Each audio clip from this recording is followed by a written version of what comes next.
생명의 떡에 관한 말씀인데 먼저 간단한 질문 하나 드리겠습니다. 제 고향은 좀 모르시는 분들이 가끔 있으셔서 말씀드리면 대전입니다. 대전에 제가 성모병원이라는 곳에서 태어났는데 예수님의 고향은 어디죠? 네, 이게 한 성탄절쯤에서 제가 여쭤보셨으면 잘 기억을 하셨을 텐데, 베들레헴에서 구유에서 태어나셨죠. 아마 뭐 다 잘 알고 계실 텐데, 그럼 베들레헴이 무슨 뜻이죠? 네, 잘 알고 계시죠? 벳이 집이란 뜻이고, 레헴이 이제 떡이란 뜻이라서 떡집이라는 뜻이죠. 그런 의미에서 예수님께서 내가 생명의 떡이다 라고 말씀하시는 게 굉장히 신뢰가 가지 않습니까? 떡집에서 태어난 내가 떡이다 말씀하시는 거죠. 제가 전에 교회 있을 때 코로나 때문에 한참 막 방역이 중요할 때 구청이나 이런 데서 막 교회로 연락 와서 뭐 어떻게 드리고 있냐, 뭐 모이고 있냐, 막 이렇게 물어보지 않습니까? 방역은 어떻게 하고 있냐? 뭐 우리가 어떻게 하고 있다, 이렇게 막 다 이렇게 전화로 이렇게 다 말씀드리고 그분이 그러는 겁니다. 혹시 그 지금 전화 받으시는 방역 담당하시는 목사님 성함이 어떻게 됩니까? 손세재입니다. 굉장히 신뢰가 가지 않습니까? 방역 담당하는 목사가 손세재인 교회, 굉장히 신뢰가 가지 않습니까? 예수님도 베들레헴에서 떡집에서 태어나신 예수님께서 내가 생명의 떡이다 말씀하시는 것이 굉장히 신뢰가 가고 의미가 있는 것이죠.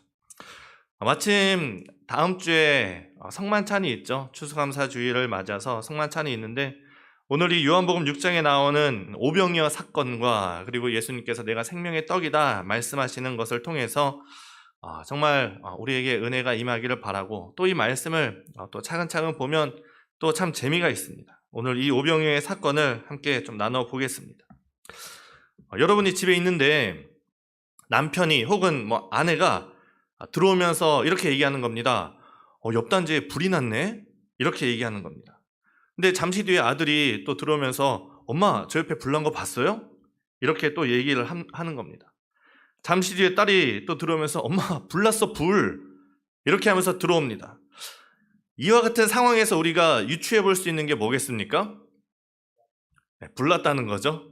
실제로 불이 났다는 것이고, 그것이 아마 그 세 사람에게 있어서 굉장히 충격적인 인상 깊은 사건이었을 것이다, 이런 걸 알 수 있습니다. 이 오병이어 사건, 요한복음 6장에 나오는 오병이어 사건이 그 복음서, 네 복음서 마태, 마가, 누가, 요한복음에 공통으로 등장하는 사건입니다. 우리가 말씀을 보면 뭐 어떤 사건은 공관복음에 마태, 마가, 누가에만 나오는 사건이 있는가 하면은 어떤 사건은 요한복음에만 나오는 사건이 있고, 또 아니면 뭐 마태, 마가, 아니면 뭐 마태, 누가, 뭐 이렇게 나오는 사건들이 있는데, 이 오병이어 사건은 네 복음서에 전부 등장을 하는 사건인 것이죠.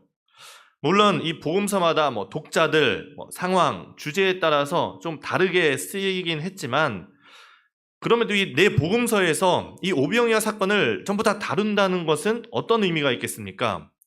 이 오병이어 사건이 참 많은 사람들에게 목격이 되었고, 그 많은 사람들에게, 그리고 이 네 복음서를 쓴 기자들에게도 굉장히 인상 깊은 충격적인 사건이었다라는 것이죠.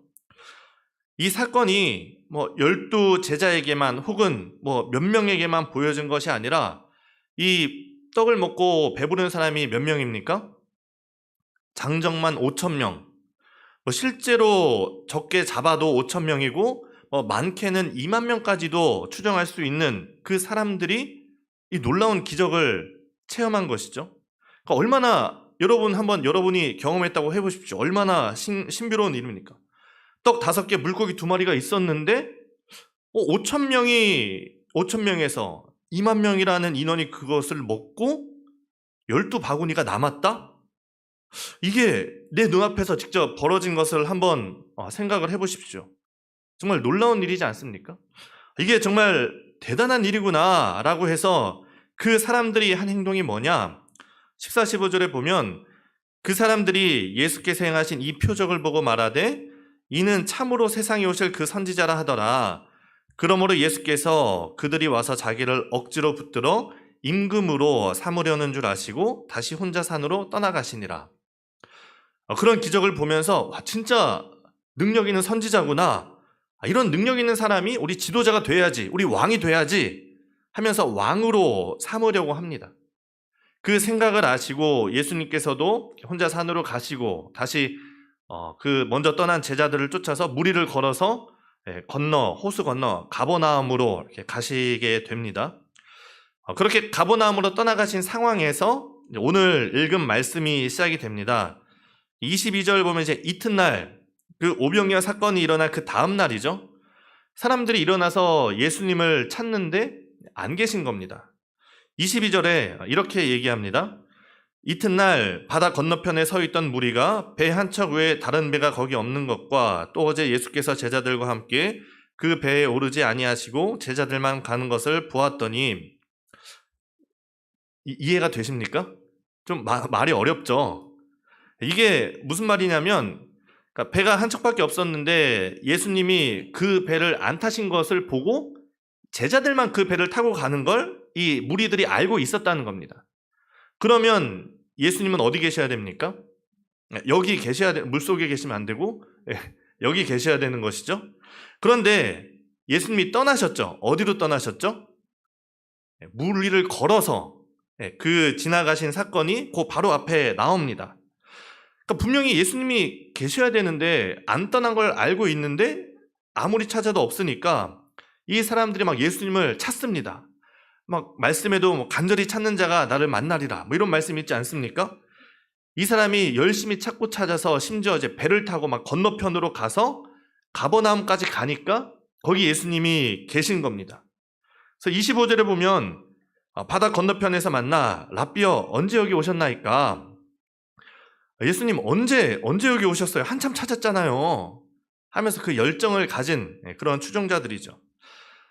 이 사람들이 왜 그렇게 예수님을 열심히 찾아다녔을까요? 이 사람들 그렇게 열심히 예수님을 찾는 이유가 뭡니까? 일단 이 사람들을 좀 접어놓고 먼저 우리 얘기를 한번 해볼까요? 우리가 예수님을 찾는 이유는 뭡니까? 우리가 쉴 수 있는 이 주일 아침부터 나와서 예배를 드리고 이 늦은 저녁 오후 2시 30분까지 남아서 예수님을 찾는 그 이유가 여러분들은 무엇입니까?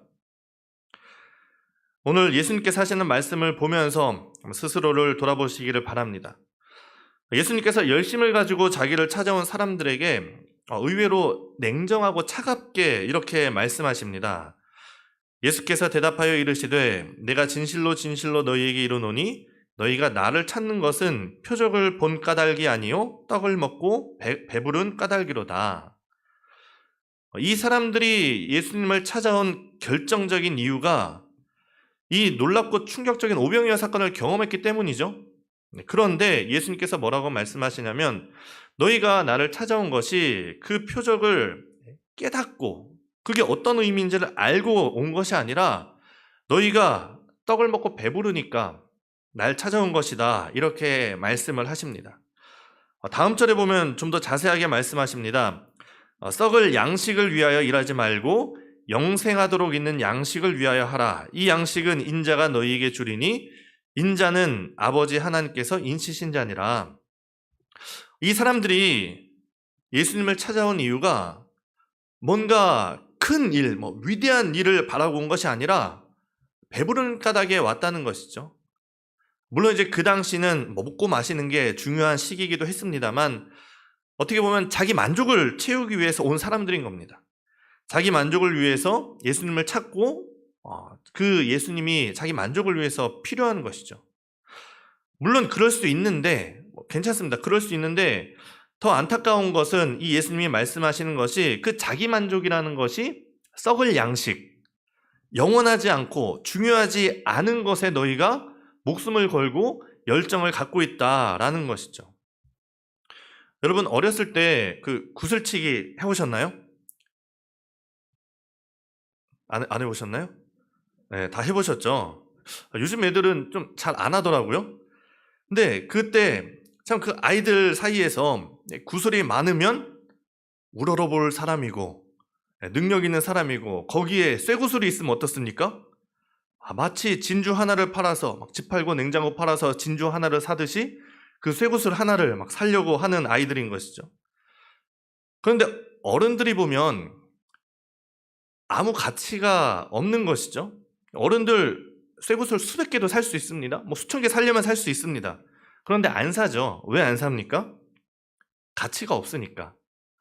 아이들이 목숨 걸고 가지려고 하는 것이 어른들에게 있어서는 관심의 대상조차 되지 않는 것이죠. 이 아이들도 자라면서 점점 그 구슬의 가치를 잃어가게 됩니다.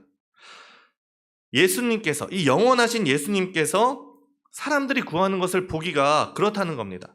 자기 만족을 위해서 필요한, 또 잠깐 지나면 아무런 가치가 없어지는 것을 위해서 이 사람들이 열심을 내고 정말 그걸 위해서 막 멀리까지 예수님을 찾아와서 구하는 것이 결국에는 썩을 양식이라는 것이죠. 그래서 예수님께서 가르쳐 주십니다. 너희가 썩을 양식을 위해서 일하지 말고 영생하도록 있는 양식을 위해서 하라. 이 말을 해도 이 사람들이 쉽게 깨닫지를 못합니다. 다시 예수님께 묻죠. 그럼 무슨 기적을 또 보여주셔서 우리를 믿게 하겠습니까? 선생님이 하시려는 일은 무엇입니까? 이 무리는 여전히 본질을 보지 못하고 그냥 기적을, 그냥 놀라운 일을 보고 싶어 하는 겁니다. 헤롯도 그랬죠. 예수님께서 붙잡혀서 헤롯에게 갔을 때 헤롯이 좋아했습니다. 왜 좋아했냐면 그 유명한 사람이 또 내 앞에서 뭔가 기적을 내가 볼 수 있지 않을까? 이렇게 좋아하는 것이 그랬었죠. 혹시 여러분 마술 좋아하십니까? 마술? 잘 보실 기회가 없죠. 제가 그 대학생 때 취미가 마술이었습니다. 그래서 이렇게 카드 마술을 조금 했었는데 보여드릴 기회는 아마 없을 겁니다. 네. 어떤 이 초등부 전도사님이 이제 마술을 배워서 주일학교에서 이렇게 전도를 하고 그 새로운 아이들에게 환심을 사기 위해서 이 마술을 보여주면서 설교를 시작을 했습니다. 이제 다 끝나고 오늘 이렇게 온 아이들 중에 더 얘기하고 싶은 아이들은 따로 얘기하자 하고 나니까 몇 명의 아이들이 남았습니다. 전도사님이 그 아이들과 이제 복음을 얘기하려고 하니까 이 아이들이 실망하면서 에이, 마술 더 보여주실 줄 알았는데 이랬다는 겁니다. 지금 이 무리들이 그렇다는 거죠. 본질은 보지 못하고 뭔가 충격적인 일, 인상 깊은 일, 놀라운 일, 이 오병이어와 같은 충격적인, 대단해 보이는 일을 보기만을 원하는 것이죠. 그러면서 얘기하는 것이, 이 사람들이 얘기하는 것이 만나였습니다. 우리 조상들이 광야에서 만나를 먹었다고 하는데 우리도 그런 일을 볼 수 있는 겁니까? 예수님은 여전히 본질을 말씀하십니다. 만나의 본질은 모세가 너에게 준 것이 아니고 하나님께서 너에게 주셨다는 것이다. 이런 본질을 계속 얘기하고, 이 하나님께서 주시는 떡은 뭐냐? 영생을, 생명을 주는 것이다. 다시 사람들이 환호합니다. 저도 그 떡을 먹고 싶습니다. 우리 조상들이 먹은 것처럼 저희도 그 떡을 먹고 싶습니다. 이렇게 얘기하니까 그때 예수님께서 하시는 말씀, 결국 그 떡이 뭡니까? 35절 말씀이죠. 예수께서 이르시되 나는 생명의 떡이니, 에고의 의미죠. 내가 생명의 떡이니 내게 오는 자는 결코 줄이지 아니할 터이요 나를 믿는 자는 영원히 목마르지 아니하리라. 에고의 의미, 내가, 다른 것이 아니라, 다른 이가 아니라 바로 내가 하나님이 주시는 생명의 떡이다. 너희가 나를 먹음으로, 나를 말미암아서 영원한 생명을 얻을 것이다. 예수님의 고향이 어디라고 했죠?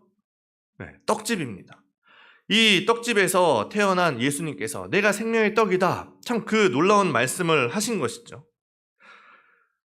요한복음에서, 그리고 특별히 오늘 이 6장의 오병이어 사건을 통해서 예수님께서 우리에게 말씀하시고 싶으신 것은 영생입니다. 영생. 계속해서 영생을 말씀하고 계십니다. 그냥 떡이 아니라, 먹고 배부른 떡이 아니라 더 가치 있는 것, 최고의 가치, 영생에 대해서 말씀하고 계신 것이죠. 제가 몇 절 읽어드리겠습니다. 요한복음 6장 51절에 보면 나는 하늘에서 내려온 살아있는 떡이니 사람이 이 떡을 먹으면 영생하리라. 내가 줄 떡은 곧 세상의 생명을 위한 내 살이라 하시니라. 53절은 이렇습니다. 내가 진실로 진실로 너희에게 이르노니 인자의 살을 먹지 아니하고 인자의 피를 마시지 아니하면 너희 속에 생명이 없느니라. 56절입니다. 내 살을 먹고 내 피를 마시는 자는 내 안에 거하고 나도 그의 안에 거하나니. 여러분, 이게 핵심입니다. 이 56절이 핵심입니다. 우리가 예수님의 살을 먹고 예수님의 피를 마신다는 것은 예수님이 내 안에 계시고 내가 예수님 안에 거하게 되는, 예수님과 하나가 된다는, 연합한다는 그런 것이죠. 우리가 다음 주에 성만찬을 하는데 우리가 성만찬을 하는 그 의미가 뭡니까? 그 성만찬을 통해서 예수님과 그 언약적인 일체가 되는 겁니다. 그것이 우리가 하는 성만찬의 의미인 것이죠. 예수님께서 영생을 말씀하시는데 여러분, 영생이 무엇입니까? 영생. 영원히 사는 것. 영원히 사는 것인데 그냥 영원히 사는 것이 영생이 아닙니다. 지옥에서도 영원히 살 수 있습니다. 우리는 그것을 영생이라고 하지 않습니다. 영생이란 우선은 하나님과 함께하는 것이 영생이고, 그리고 더 영원히 존속될 만한 가치 있는 삶을 얘기하는 겁니다. 그러니까 지옥에서 가치 없이 영원히 사는 것이 영생이 아니고 뭔가 가치 있는 삶을 영원히 살아가는 것이 진정한 영생인 것이죠. 그리고 그건 뭐냐? 그 영생의 결과는 하나님을 사랑하고 이웃을 사랑하는 결과를 가져옵니다. 이게 놀라운 것이죠. 하나님을 사랑하고 이웃을 사랑하는 삶, 그게 영생인 겁니다. 여러분, 신약에는 영생이라는 말이 많이 나오는데 구약에는 영생이라는 말이 몇 번 나오지 않습니다. 그런데 그 중에서 명시적으로 나오는 한 곳이 있는데 시편 133편입니다. 우리가 잘 아는 말씀이죠. 보라, 형제가 연합하여 동거함이 어찌 그리 선하고 아름다운고 머리에 있는 보배로운 기름이 수염 곧 아론의 수염에 흘러서 그의 옷깃까지 내림 같고 헐몬의 이슬이 시온의 산들에 내림 같도다. 거기서 여호와께서 복을 명령하셨나니 곧 영생이로다. 여러분, 이 말씀을 자세히 묵상해 보면 이 시편 133편이 정말 놀라운 말씀입니다. 영생이 뭐냐? 형제와 연합해서 선하고 아름답게 그 동거하며 살아가는 그 모습이 영생이라는 겁니다. 함께 아름답게 연합해서 살아가는 것. 사람이 누구나 다 살아갑니다. 우리가 다 살아가고 있는데 여러분, 예수님을 모르는 사람은 어떻게 살아갑니까? 예수님을 모르는 사람은 서로 잡아먹으면서 살고 있습니다. 속이고 빼앗고 훔치고 나보다 그 남 위에 올라서려고 하고 내리누르고 착취하면서 그렇게 잡아먹으며 살고 있습니다. 그런데 영생을 사는 사람, 예수님을 취한 사람, 예수님을 먹은 사람, 영생을 사는 사람은 어떻게 살아가는가? 다른 사람의 양식이 되어가면서 살아갑니다. 오병이어의 기적이 보여주는 것이 그 영생을 보여주는 겁니다. 예수님께 바쳐진 그 한 사람의 인생이 어떻게 되는가?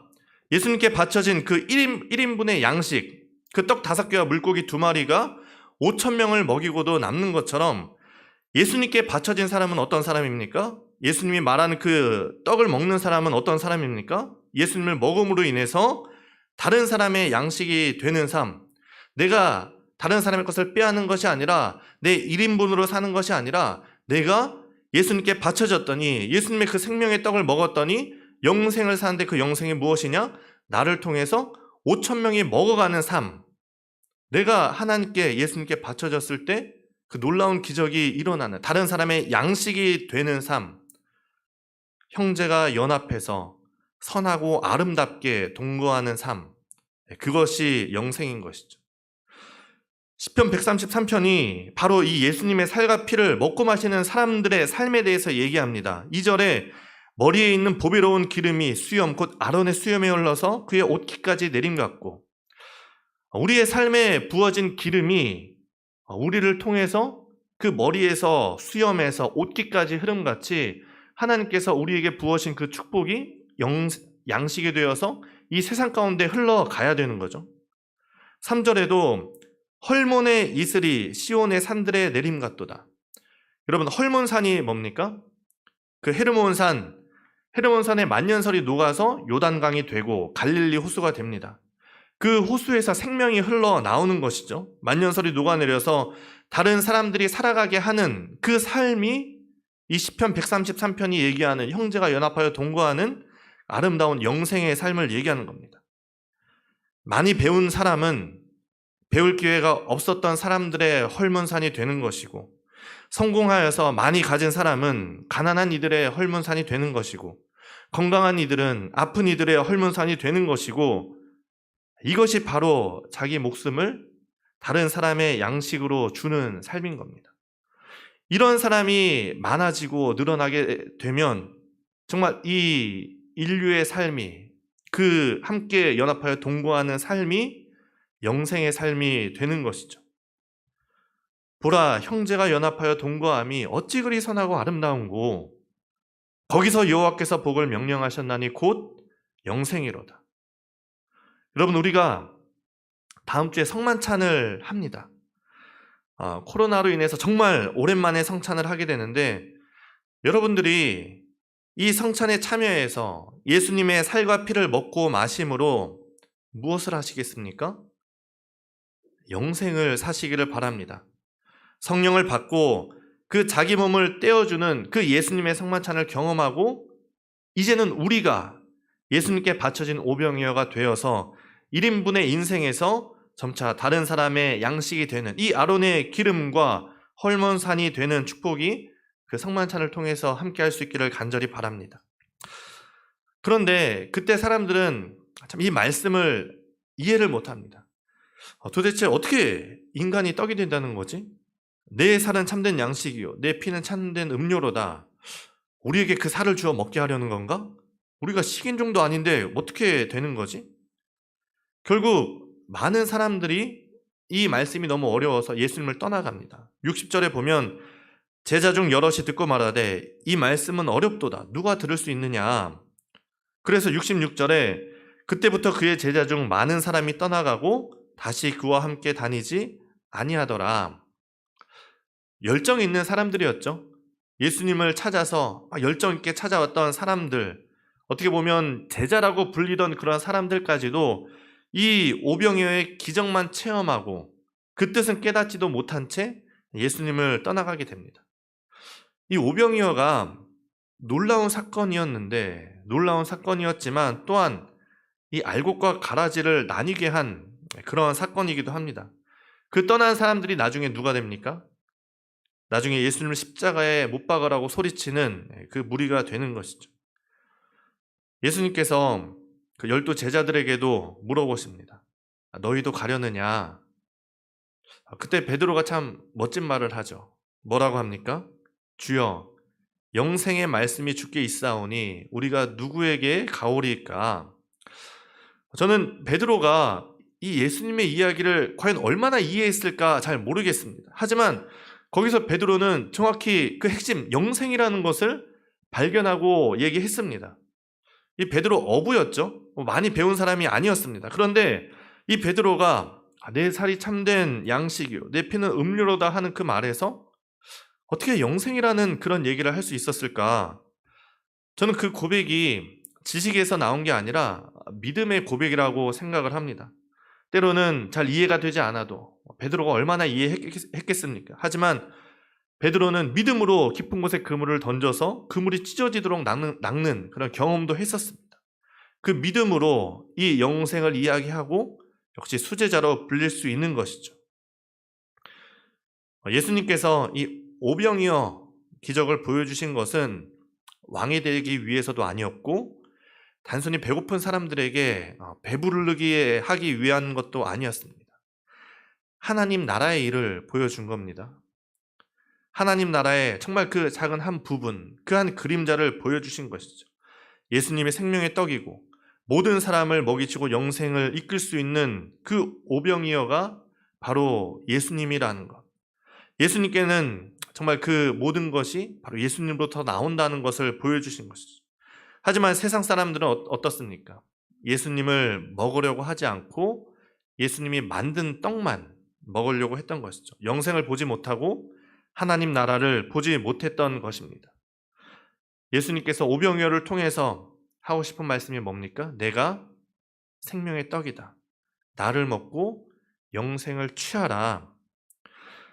오늘 여러분들 왜 예수님을 찾아오셨습니까? 예수님께서 무엇을 얻고 싶어서 여러분 이곳에 나오셨습니까?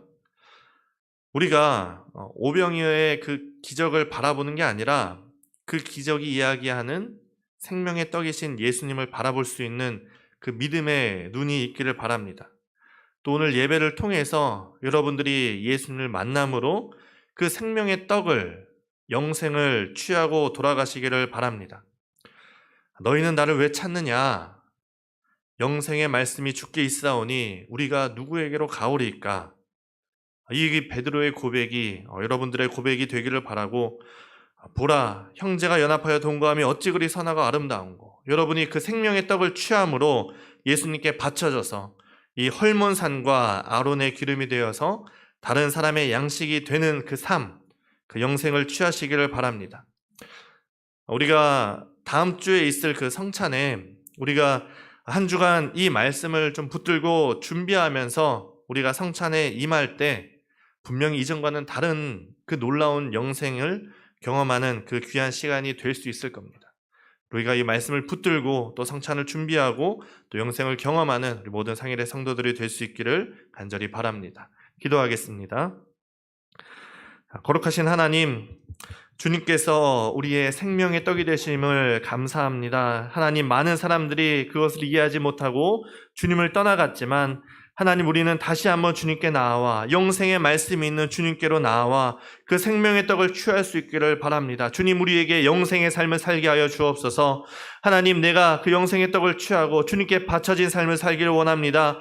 정말 이 서로 잡아먹고 참 내가 더 높아지려고 하는 그 세상 속에서 주님께 바쳐진 우리 모든 그리스도인의 삶이 이제는 다른 사람에게 양식이 되고 1인분의 삶이 아니라 정말 5,000명을 먹이고 정말 그 귀한 아론의 기름과 같은 그 헐몬산과 같은 양식이 되는 우리 모든 그리스도인들의 삶이 될 수 있도록 인도하시고 그 영생을 통하여서 이 나라와 민족이 변하고 우리 교회가 변하고 정말 이 땅 가운데 하나님의 나라가 임할 수 있도록 주님 인도하여 주옵소서.